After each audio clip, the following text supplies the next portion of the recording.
안녕하세요, 풋볼 포레스트입니다. 파리 생제르맹의 이강인 선수가 이번 시즌 팀 내에서 사실상 벤치 자원으로 밀려나면서 거의 대부분의 중요 경기에서는 결장하는 모습을 보이고 있고, 이강인 선수는 최근에 들어서는 거의 교체로만 간간히 출전을 하고 있는 상황인데, 이강인 선수는 오늘 새벽에 있었던 리그 경기에서 드디어 선발로 출전 기회를 받으면서 오랜 시간 동안 활약할 기회를 잡았고, 오늘 새벽에 있었던 경기에서도 이강인 선수는 굉장히 좋은 활약으로 팀의 승리에 기여를 했습니다. 이강인 선수의 파리 생제르맹은 바로 오늘 새벽에 있었던 2025-26 시즌 프랑스 리강 23라운드에서 FC 메스를 상대로 홈 경기를 치렀었는데요. 이번 경기에서 파리 생제르맹이 상대한 FC 메스는 이번 시즌 프랑스 리강에서 3승 4무 15패라는 최악의 성적으로 리그 18위 꼴찌 자리에 위치한 프랑스 리강 최약체 팀으로서 FC 메스는 최근 팀 성적 또한 최근 리강 10경기 동안 승리가 없을 정도로 최악의 부진에 빠져있는 상황이기 때문에 이번 경기는 프랑스 리강의 절대 강자인 파리 생제르맹이 홈에서 치르는 경기인 만큼 거의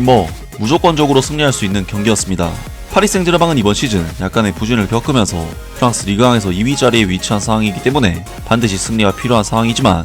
파리 생제르맹은 이미 이번 주중에 있었던 UEFA 챔피언스 리그 16강 플레이오프에서 AS 모나코를 상대로 1차전 경기를 치렀었고, 다음 주중에도 2차전을 준비해야 하는 상황인 만큼 로테이션이 불가피한 상황이었는데, 이번 경기에서 파리 생제르맹의 루이스 에니케 감독은 아슈라프 하키미, 루카스 베랄두, 일리아 짜바르니, 리카 헤르난데스, 오렌자일 에메리, 드로 페르난데스, 이강인, 데지레 두에, 곤살로 하무스, 브래들리 바르콜라 선수까지 일부 선수들을 제외하면 완전한 후보급 라인업으로 이번 경기에 나섰고, 지난 주중에 있었던 챔피언스리그 경기에서 결장했던 이강인 선수는 이번 경기에서 선발 선수로서 처음으로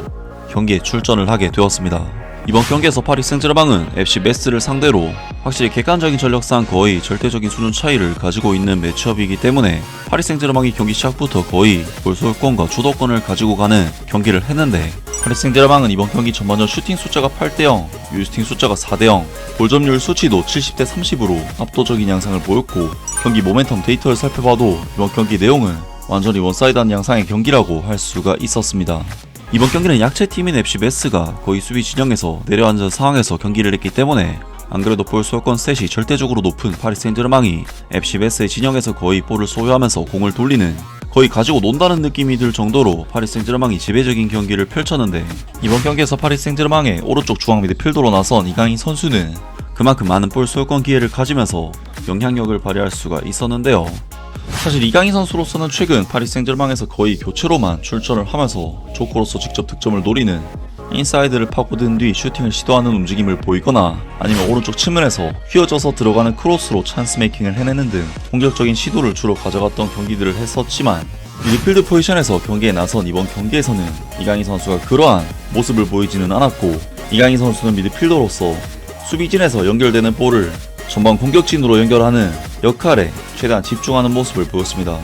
그리고 이강인 선수는 그러한 달라진 역할에 있어서도 굉장히 잘 적응하는 모습을 보이면서 좋은 폼을 보여줬는데, 이강인 선수는 특유의 상대 선수들이 예측하기 힘든 뛰어난 타락방 능력을 계속해서 보여주면서 중원에서 볼 소유권을 지켜냈고, 이강인 선수는 전반전 FC 메스 선수들과의 지상 볼경합 4차례에서 모두 승리를 거두면서 100%의 볼경합 승률을 보였을 정도로 상대 선수들과의 개인 경합에서 거의 압도적인 기량 차이를 보여줬는데요. 그리고 그러한 좋은 타락박 능력을 보여준 이강인 선수는 타락박 이후에는 전진 패스나 전환 패스를 통해 공간으로 볼을 보내면서 계속해서 파리 생제르맹의 찬스를 만들어냈는데, 이강인 선수는 한 번에 반대편 측면 윙어에게 그것도 공간으로 전달되는 전환 패스로 메스의 수비 라인을 생략시켜버리는 모습을 보이기도 했습니다. 이강인 선수의 롱패스는 공중볼이지만 낮게 뻗어가는 코스에 정말 날카로운 롱패스였는데, 이런 코스에 롱패스를 때릴 수 있는 선수는 사실 한국에서는 기성용 선수 외에는 본 적이 없고, 이강인 선수의 이러한 롱패스 능력은 최근 파리 생제르맹에서 굉장히 자주 보여주는 장면인 만큼 이강인 선수가 기술적으로 자기 것으로 만들었다고 볼 수가 있는데요. 그리고 파리 생제르맹은 이번 경기에서 전반전 2분 만에 데지레 두에 선수가 상대 수비 라인을 파고드는 침투 후 로빙 슈팅으로 선제 득점을 터뜨리면서 파리 생제르맹은 경기 초반부터 경기 주도권과 함께 리드까지 잡아내는 굉장히 순조로운 양상으로 경기를 이끌어갔지만, 사실 득점 장면 이후에는 아무래도 공격 자원들이 후보급 자원들이다 보니 최전방 결정적인 상황에서 아쉬운 볼터치나 슈팅으로 계속해서 찬스를 놓치는 모습을 보이면서 파리 생제르맹은 전반전 막판까지는 다소 답답한 내용의 1대0 상황이 지속이 되는데, 여기서 파리 생제르맹의 득점을 만들어낸 것은 결국 이강인 선수의 미친 킥력이었습니다. 파리 생제르맹은 전반전 막판 이강인 선수의 강력한 왼발 코너킥을 하무스 선수가 헤더 슈팅으로 연결했고, 이것이 처음에는 아쉽게 막혔지만 이후 결국 브래들리 바르콜라 선수의 마무리 득점으로 연결이 되면서 파리 생제르맹은 이강인 선수의 기점 역할과 함께 추가골을 터뜨리게 되면서 2대0의 스코어로 후반전에 돌입하게 되었는데요. 물론 바르콜라 선수의 두 번째 득점은 결국 이강인 선수의 공격 포인트로는 연결이 되지 않았기 때문에 아쉬움이 남았지만, 애초에 이강인 선수의 찬스 메이킹에서부터 시작된 득점이었기 때문에 의미가 컸고, 이강인 선수는 전반전 공격 포인트를 기록하지 않고도 평점 7.5점이라는 굉장히 높은 평점을 기록하면서 최고의 활약을 펼쳤습니다. 사실 이강인 선수는 이번 시즌 정말 시즌 내내 계속해서 좋은 활약을 펼치고 있는 선수지만, 공격 포인트에 대한 아쉬움은 분명히 있는 선수인데, 후반전 54분에도 이강인 선수는 순간적으로 오른쪽 측면에서 안쪽으로 감아서 찔러 넣는 로빙 패스로 환상적인 찬스 메이킹을 해냈지만, 이것을 브래들리 바르콜라 선수가 받아내지 못하면서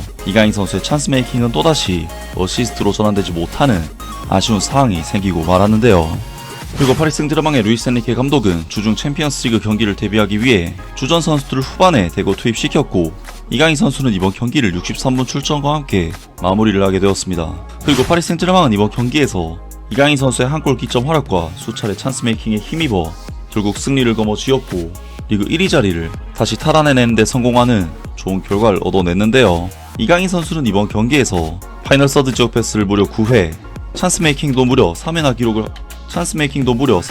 기록할 정도로 찬스를 만드는 부분에 있어서 미친 스탯들을 찍었고, 롱패스 11회 시도 중 8회 성공, 드리블 3회 시도 중 2회 성공, 볼 경합 5회 중 4회 성공 등 그야말로 압도적인 스탯들을 찍어내면서 평점 7점대 중후반의 높은 평점과 함께 성공적으로 이번 경기를 마무리했습니다. 그리고 이강인 선수는 최근 파리 생제르맹에서 거의 에이스급 활약을 펼치면서 팀의 주축 선수로 성장하고 있는 상황인데, 이강인 선수는 최근 프랑스 리강 8라운드 스트라스부르를 상대로 한 경기에서도 패배 직전 극적인 동점골에 관여하면서 파리 생제르맹을 구해냈고, 리강 9라운드 스타드 브레스트를 상대로 한 경기에서도 2골에 관여하는 미친 활약으로 팀의 승리를 이끌어냈으며, 이어진 10라운드 니스와의 경기에서도 이강인 선수는 결승골 기점을 통해 팀의 승리를 이끌어냈고,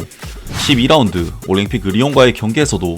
이강인 선수는 결승골에 어시스트를 제공하는 정말 미친 활약으로 팀의 승리를 이끌어냈는데요. 심지어 이강인 선수는 11월 A매치 가나와의 경기에서도 어시스트를 기록하면서 대표팀에서도 최고의 활약을 펼쳤었기 때문에, 이강인 선수의 최근 폼은 대표팀과 클럽을 가리지 않고 꾸준하다는 부분에서 정말 미쳤다고 밖에 할 수가 없습니다. 정말 이강인 선수는 파리 생제르맹에서 철저한 벤치 신세로 분류된 선수지만, 이번 경기에서 파리 생제르맹을 살려낸 것은 이강인 선수였고, 충분히 이강인 선수가 파리 생제르맹 팀 내에서도 중용될 만한 선수라는 것을 증명하는 경기 내용이었습니다. 아무튼 이번 영상은 여기까지고요. 저는 다음 영상으로 바로 찾아뵙겠습니다.